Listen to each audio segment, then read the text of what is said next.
से आउ ए राज्य को फेरिबो नाही। सगर राजांकर निर्देश होछि गोटिए मात्र पुओ जो पुओ कुल रक्षा करिवो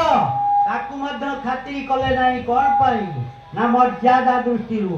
मर्यादा पुरुषोत्तम प्रभु श्री रामचंद्र सेई वंश रे अवतीर्ण होइछन्ति। सेई सगर राजा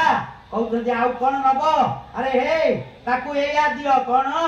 ना सफाळ पिष्टक गृह सफाळ पिष्टक गृह जजौरी भाषण दण्ड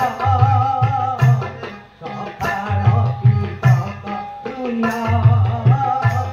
जजौरी भाषण दण्ड हरे कृष्ण हरे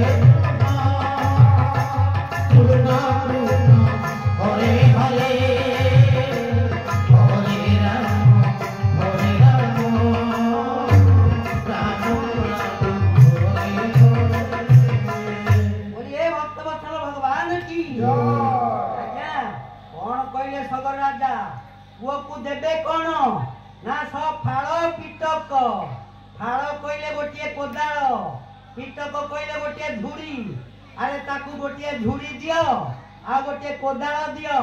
आ कोन दियो ना दीटा गामुछा दियो गोटा पिंदिबो आ गोटे बेकेरे पकेइबो जाऊ से जंगल भितरे ए मनुष्य किया बाघ भालू सब अतंती से ताकरी गहन रे बुलिबो ए बाघ भालू ताकू खाई जानतु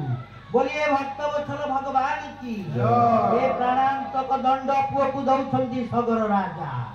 आज्ञा ये सबु निष्ठुर लोक सेठी नथिले केतेक भद्र व्यक्ति थिले जहांक हृदय रु अनुकंपार बारीधारा सुतिला कहले आज्ञा आपणकर गोटिए मात्र पुओ ताकू एडे बड़ दंड दियंतु नाही टिके दंड कोहळ करंतु।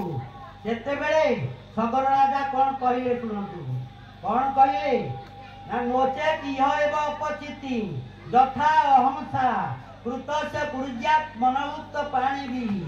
ध्रुवानि सत्य प्रत्य न दुख भवे।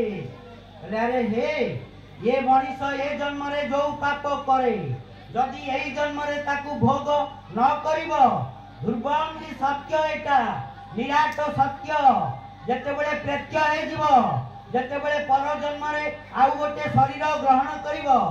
100 थर से 1000 थर सेई दंड भोगिवो। बोलिए भक्तवत्सल भगवान की